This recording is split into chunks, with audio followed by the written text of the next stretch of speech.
ირანის პრეზიდენტმა თეირანის ბირთვული პროგრამის წინააღმდეგ გაეროს სანქციების ახალი რაუნდის საფრთხე გამორიცხა. ნიუ-იორკში გამართულ ბირთვული შეიარაღების გავრცელებლობის შესახებ კონფერენციაზე მაჰმუდ აჰმადინეჯადმა განაცხადა, რომ თეირანის წინააღმდეგ ახალი სანქციები იმაზე მიუთითებს, რომ შტატებისთვის ირანი დიპლომატიურად მიმზიდველს აღარ წარმოადგენს. რა თქმა უნდა, არ მივესალმებით ირანის წინააღმდეგ რაიმე სახის რეზოლუციის მიღებას ან სანქციებს, თუმცა გამოცდილება მაჩვენა, რომ სანქციებს ირანელი ხალხის შეჩერება არ შეუძლია.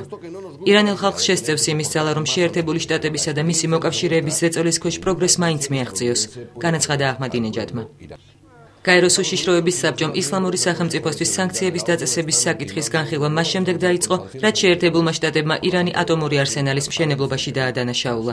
ირანი ბრალდებას უარყოფს და აცხადებს, რომ ატომურ ენერგიას სამშვიდობო მიზნისთვის იყენებს.